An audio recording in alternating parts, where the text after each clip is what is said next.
Word Maria. Numbing hand. Word Maria. Essence of slug. Numbing hand. Word Maria. Essence of slug. Numbing hand. Word Maria.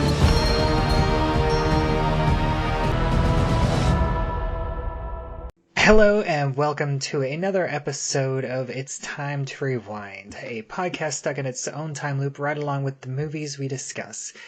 Today is another mini hiatus episode.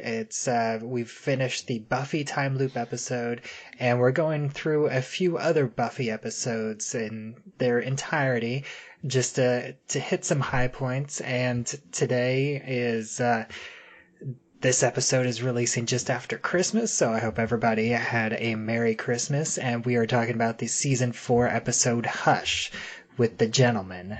And my guest today is Heather Baxendale-Walsh. How are you doing today? I'm doing fantastic. Thank you so much for letting me choose this episode. I'm so excited to talk about it. Yeah, this is another one that's always very high on people's lists of the best Buffy episodes ever. And I'm excited to talk about it. It's been a while since I've rewatched it, and you know, I told you before we got on here, but I just finished a 13-hour day assembling arcade games for our store's remodel. So it's, I've been up since 4 a.m., but I'm still pretty hyped and wired, and I'm ready to go. Always ready to talk about Buffy.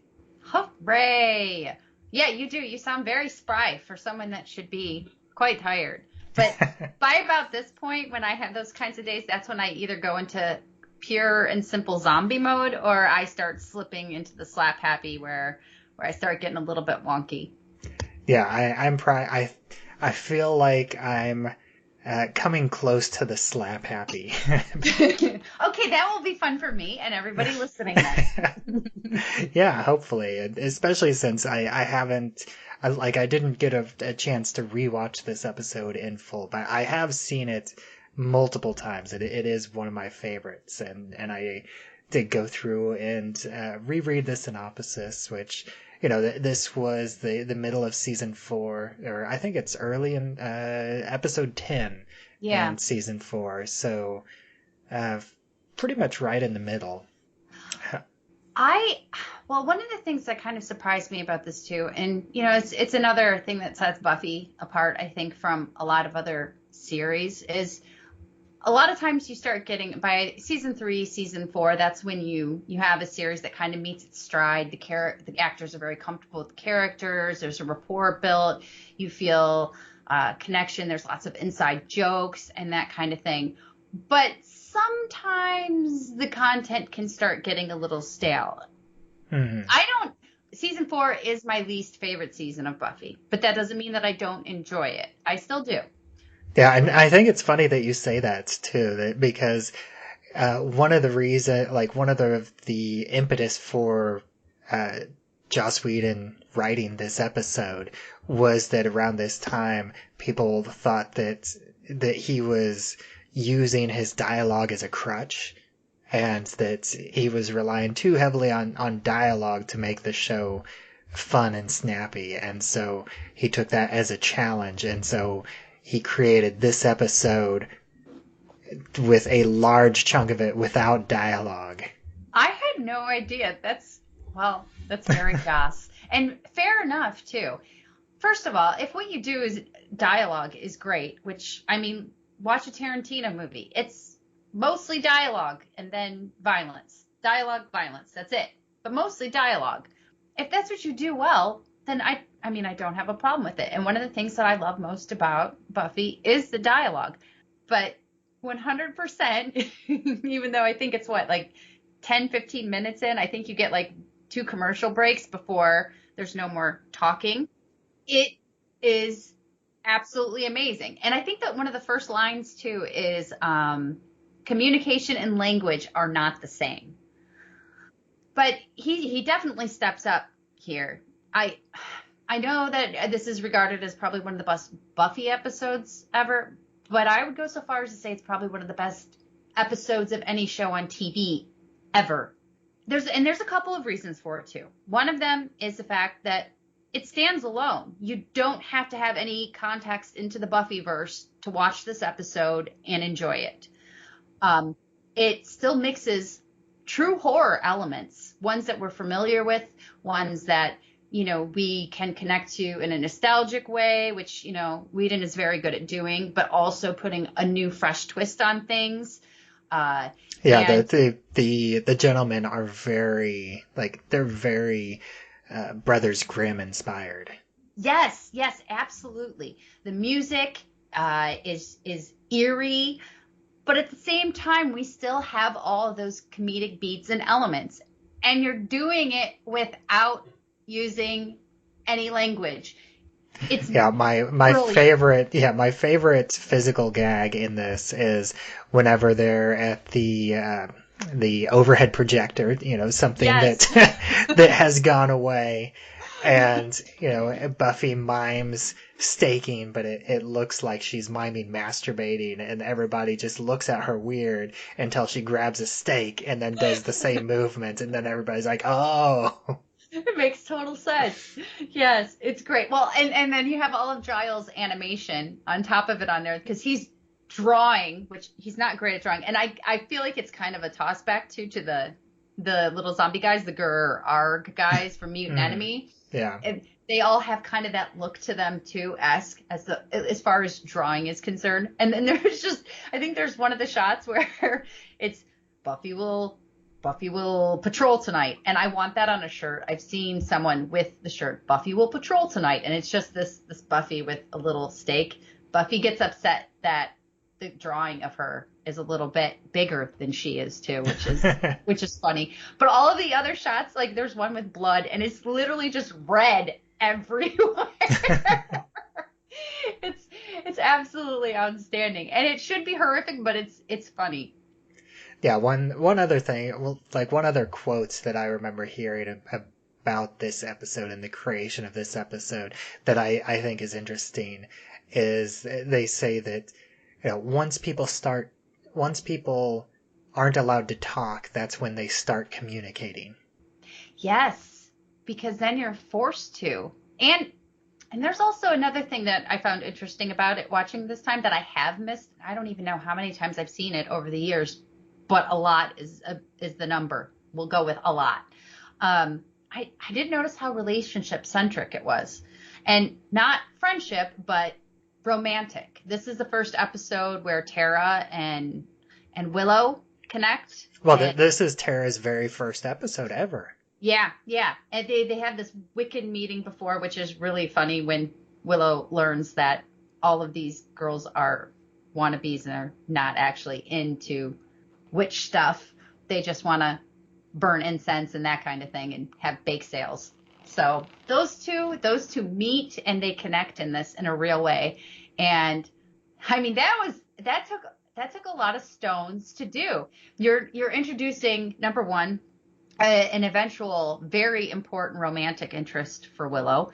Number two, yes, they are both women, but this is not something at the time that was done often, if not ever, on TV. You just did not see a relationship between two women that was normalized. And I still think the relationship between Willow and Tara is probably one of the best representations of that I've ever seen on TV.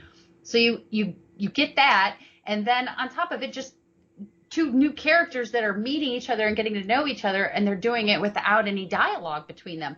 I mean, it's insane when you think about it in that context, but it works really well.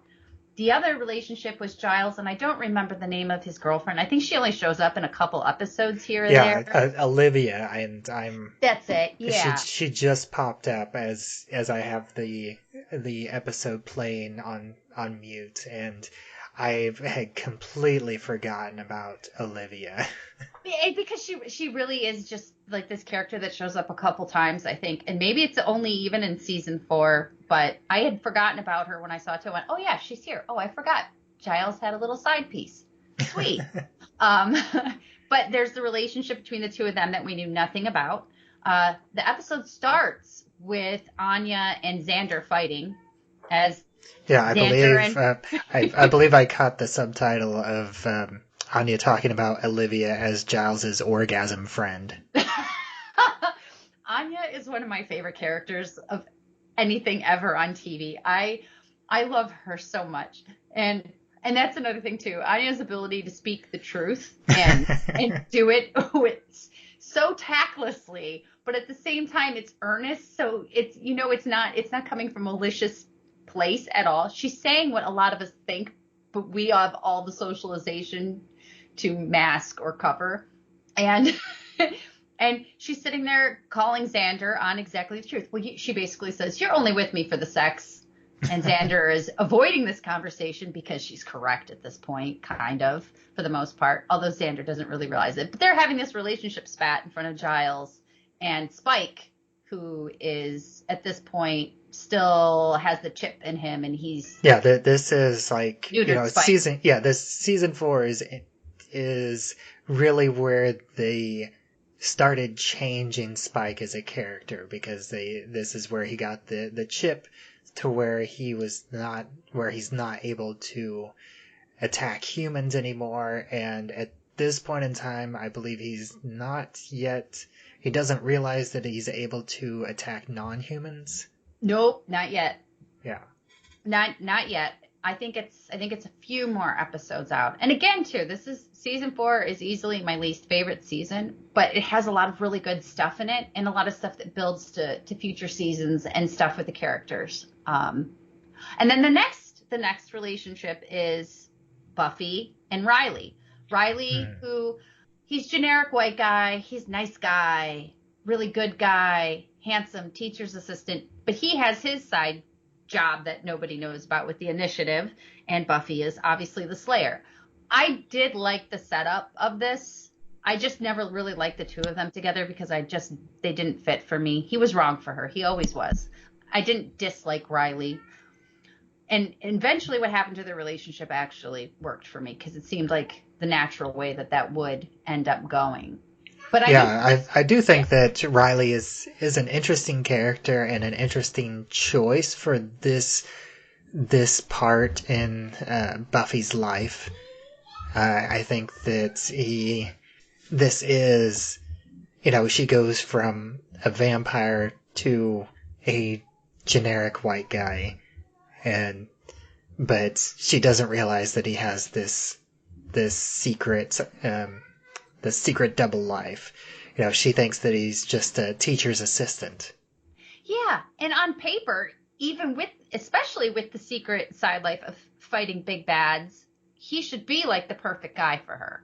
And for a while, it's really great. But at this point, they don't know about each other's other life, and they're both struggling with liking each other, but moving forward with the relationship because they both have that apprehension of, well, I'm actually like this person. This isn't a casual thing. And if I do like them, then I'm going to eventually have to tell them, or I'm going to come to this, and is it worth it? Is it not? And I love those dynamics. They're real.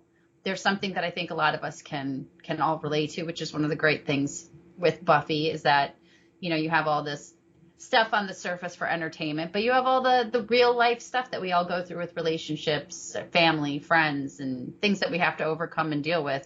And that relationship between the two of them is a very, very real relationship, even though, they're fighting monsters in the middle of it.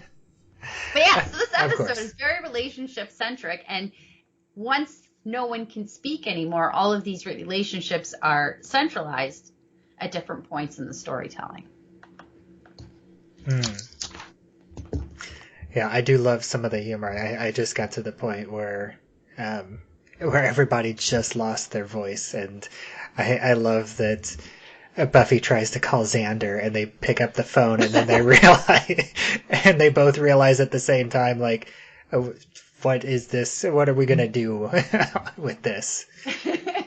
It's kind of brilliant though, because what else would you do? I mean, at the time, not everyone has cell phones where you can text each other either and make it super easy.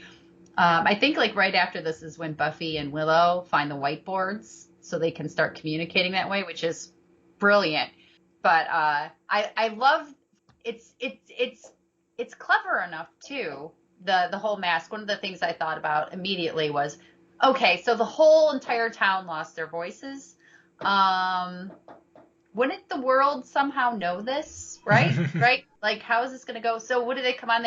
They show a newscaster, and the newscaster says that the whole town has come down with laryngitis or something ridiculous like this. Okay, and you think to yourself, well, who would really believe that? That seems a little bit crazy. Oh, well, it was, a side thing from vaccinations or something. And, now that we've all been through a COVID world, I'm like, yep, sure, go ahead. Totally, everyone would totally buy that story. That would be a cover story that's totally believable. Yeah, although I think it's kind of weird whenever you think about it, because before this, like seasons 1, 2, and 3, you can take all of this, the cover-ups as being controlled by the mayor. But this is season 4, and there is no mayor anymore. So it makes you wonder who's still doing the cover-ups. Yeah, well, the world in general wants to turn, and that's another thing too. I mean that we get they in season 3 at the end when Buffy and her at prom when she gets her award where everybody acknowledges that she's the town protector and that kind of thing. It's an acknowledgement of the fact that yes, everybody turns their heads the other way in the town, but she's been saving their butts all these years, so we're going to thank you. And I think moving forward with it too. There's some of that still kind of exists too, where people know that things aren't quite right, but they're all going to pretend like it's normal because we're going to buy what's being sold to us because it's easier to go on with our lives that way rather than going, yeah, I live in Sunnydale. There's a hellmouth under my house. It's fine. But it's clever enough and it works enough with modern society and human nature that it is definitely a stretch, but it's believable enough for me that I can go on in the Buffyverse and go, yes, this is exactly what people do. They would buy the laryngitis story. Why not? Yeah. It works for me. But and then on the flip side of it too, you do have all those, all the humor aspects. You have what I like in a story too is when I start asking questions and then the characters start answering them for me. And Buffy does that a lot. A lot of other shows that I really enjoy do it.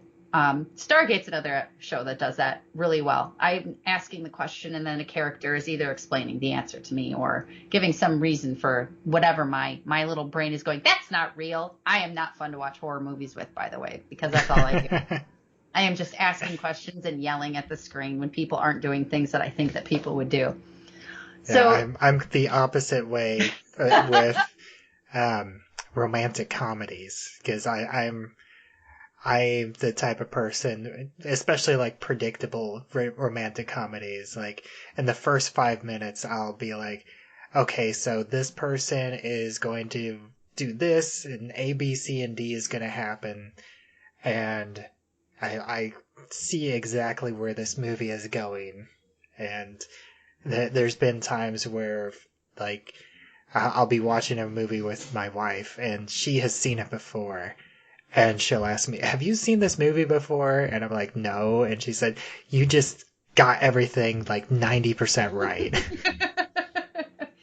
Okay, I'm right with you on the rom-com thing. I don't like them. It's my least favorite movie genre. It takes a lot to get me to sit down and watch them because they just make me angry. So I'm kind of want to hate watch one with you now. It would be fun. We could sit there and we could make fun bets on who does what when. And how they're going to do it, and we could get down to almost direct quotes. They're extremely predictable, and horror movies have that element too. But I think they have a lot more entertainment, and a lot of them don't take themselves as seriously. Yeah. So you can laugh with them, and that's something that you get with the horror elements of Buffy. Is there's definitely campy stuff that goes on with Buffy, undoubtedly, but you're in on the joke. You're laughing with the characters, and it's supposed to be funny. So it's okay. But yeah, this one, however, balances the horror side and the comedy side just perfectly. Perfectly. These guys are so creepy. And this one of the things I think that most people are unnerved by are clowns. And there's got to be some connective tissue between all of the people that have fear of clowns. And it's not just because we all saw Pennywise and It back in the day either, because the fear of clowns existed long before that. For me, I think I figured out why they bug me so much. It's that painted on smile. It's creepy. What it's false, it's creepy, and there's something just totally eerie and wrong about it to me. And that's exactly what the gentlemen have. They have these big giant smiles on, even though they're creepy, floating, bad, dead dudes who are coming to cut out the hearts of people after they've stolen all their voices. It's Yeah, they're just nursery rhyme gone viciously wrong. It's like they're wearing three-piece suits, and they're pale, bald. They don't speak. All four of the main actors portraying the gentleman are all like professional mimes.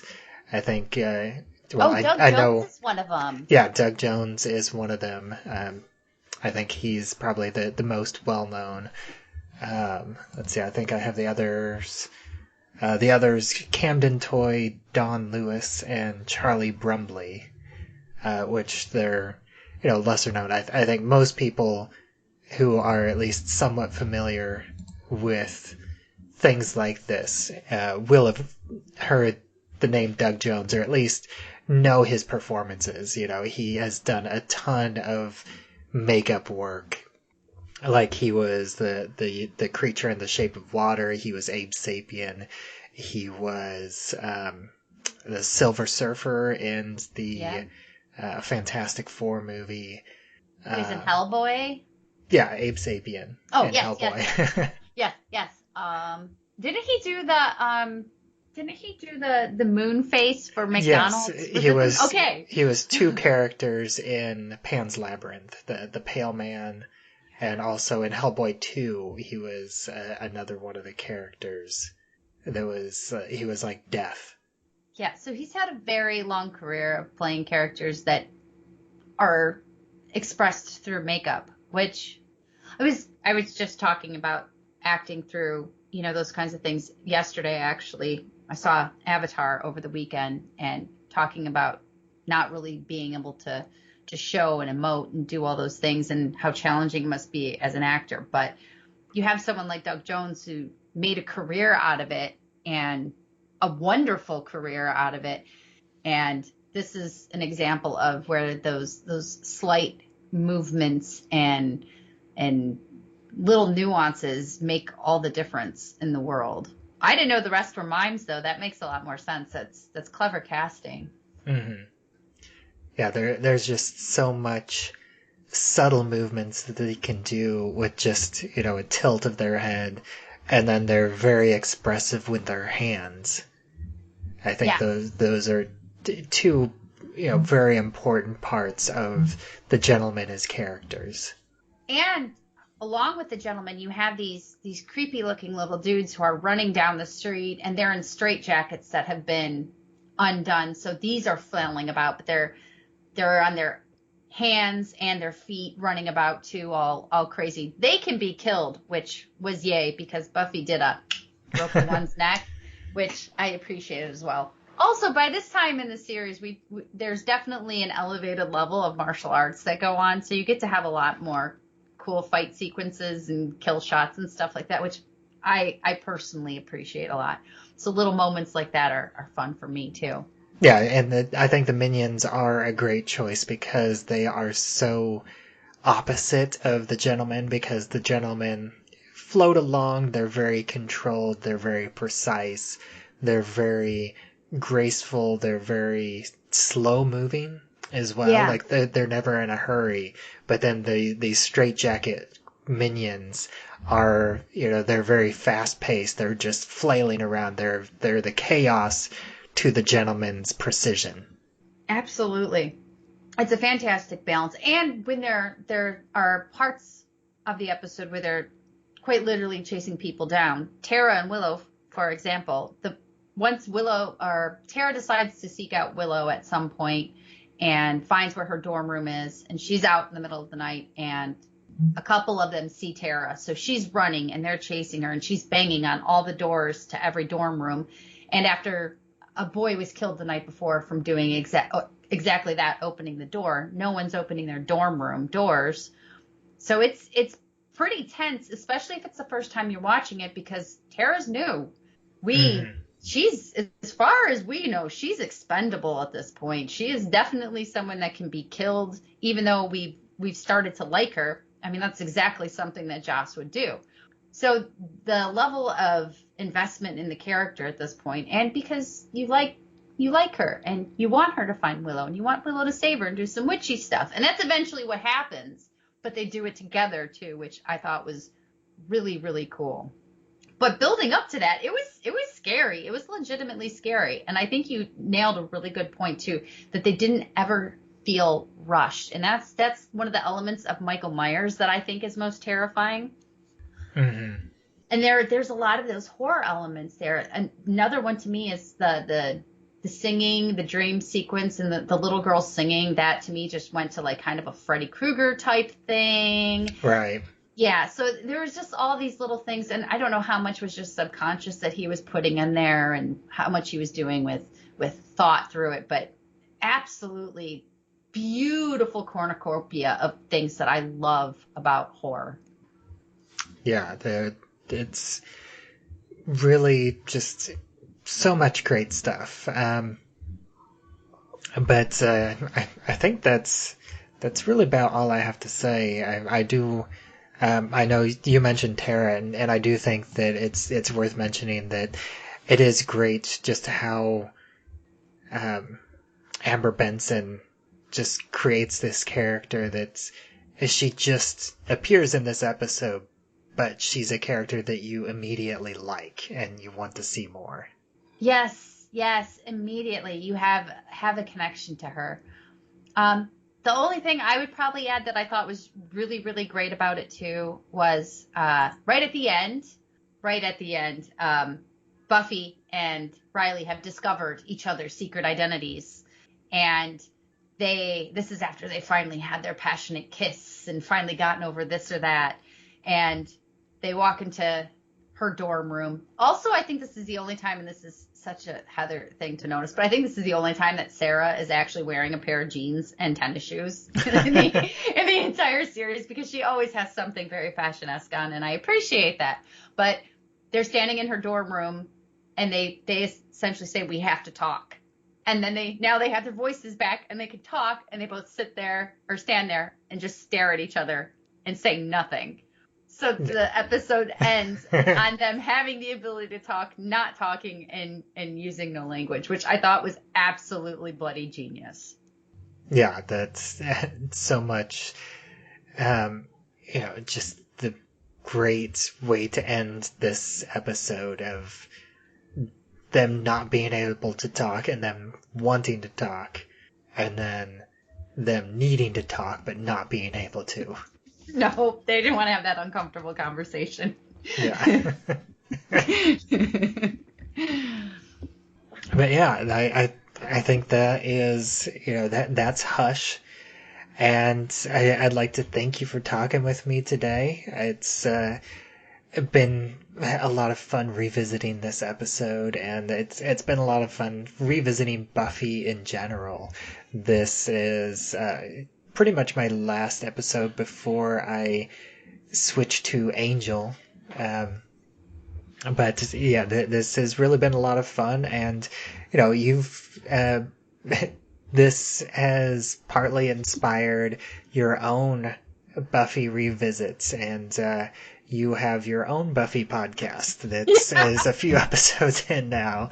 So why don't you take a moment and let everybody know about that? So it's kind of Bubba's fault, but Mark Armstead and I decided we were going to start doing a Buffy rewatch show. It really was kind of inspired by Bubba wanting to do this whole bit. We realized, oh my gosh, we both love this show so much, and it was played such an integral part of both of our adolescence. So we've started doing it. It's on Rabbit Hole Podcasts. It's called Word of Hellmouth. We're doing episode by episode. We're just talking and breaking them down. Eventually, we're probably going to start having guests on. I would love to have you on eventually, Bubba. Yeah, anytime. I would be happy to talk about any episode of Buffy. Fantastic. But yeah, they come out twice a month, 15th and the 30th of each month on Patreon. And then I think 4 or 5 days after that, you can get them on any streaming service. So check us out, Word of Hellmouth, and give us a listen. More Buffy. You can never have too much Buffy. Yes. And as always, I am Bubbawheat, and this is It's Time to Rewind, which you can listen to on Anchor.fm as well as anywhere else that you listen to podcasts. We also have a Facebook group, It's Time to Rewind, a time loop group, and you can join that and discuss episodes as they come out, as well as have discussions about other time loop movies, TV shows, or anything time loop related. And like I said, we will be starting into Angel Time Bomb after this for several more episodes before getting into a couple Angel episodes after that. Until next time, grr. Arg.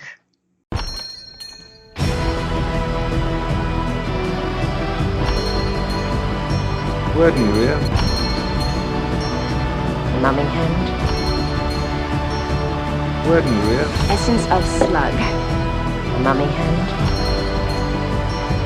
Werden wir? Essence of slug. Numbing hand. Werden wir?